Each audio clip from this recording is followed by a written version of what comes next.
నమస్తే, welcome to Sakshi sports. నేను మీ కృష్ణబాల. శుక్రవారం సాయంత్రం హైదరాబాద్లోని ప్రముఖ పుణ్యక్షేత్రం బల్కంపేట ఎల్లమ్మ అమ్మవారిని ఆయన దర్శించుకున్నారు. జట్టు సభ్యులతో కలిసి వచ్చిన అభిషేక్ అమ్మవారికి ప్రత్యేక పూజలు నిర్వహించి రాబోయే మ్యాచ్లో విజయం చేకూరాలని మొక్కుకున్నారు.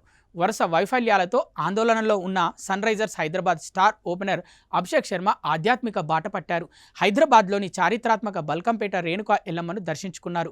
ఈ సందర్భంగా ఆలయం ఒక్కసారిగా క్రికెట్ అభిమానుల కోలాహలంతో నిండిపోయింది.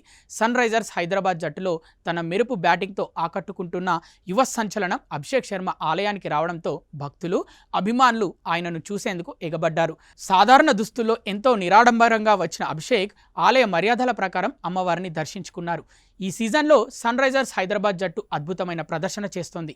ఇదే జోరును కొనసాగించాలని, జట్టు సభ్యులందరూ ఆరోగ్యంగా ఉండాలని కోరుకుంటూ అభిషేక్ శర్మ అమ్మవారి సన్నిధిలో ప్రత్యేక అర్చనలు చేశారు. ఆలయ అర్చకులు ఆయనకు తీర్థ ప్రసాదాలు అందచేసి వేదాశీర్వచనం గావించారు. సుమారు అరగంట పాటు ఆలయ ప్రాంగణంలో గడిపిన ఆయన అక్కడి ఆధ్యాత్మిక వాతావరణం పట్ల సంతోషం వ్యక్తం చేశారు. క్రికెటర్లు వస్తున్నారన్న సమాచారంతో ఆలయ పరిసరాల్లో సందడి నెలకొంది. ఎటువంటి అవాంఛనీయ ఘటనలు జరగకుండా ఆలయ సిబ్బంది, పోలీసులు గట్టి భద్రతా ఏర్పాట్లు చేశారు. అభిమానులు తమ ప్రియతమ ఆటగాడితో సెల్ఫీలు దిగేందుకు ప్రయత్నించగా అభిషేక్ శర్మ నవ్వుతూ అందరినీ పలకరిస్తూ ముందుకు సాగారు. ఐపీఎల్ ఒత్తిడి నుంచి ఉపశమనం పొందేందుకు ఇటువంటి ఆధ్యాత్మికత పర్యటనలు ఎంతో దోహదపడతాయని క్రీడా విశ్లేషకులు అభిప్రాయపడుతున్నారు.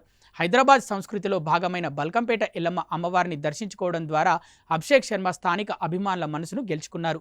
మైదానంలో పరుగుల వరద పారించే ఈ యోధుడు అమ్మవారి కృపతో మరిన్ని రికార్డులు సృష్టించాలని తెలంగాణ ప్రజలు కోరుకుంటున్నారు. రాబోయే కీలక పోరులో సన్ రైజర్స్ సత్తా చాటుతుందని ఆయన ఆశాభావం వ్యక్తం చేశారు. చూసారుగా వ్యూవర్స్, ఇవి ఇప్పటివరకున్న స్పోర్ట్స్ అప్డేట్స్. మరిన్ని అప్డేట్స్ కోసం చూస్తూనే ఉండండి సాక్షి స్పోర్ట్స్.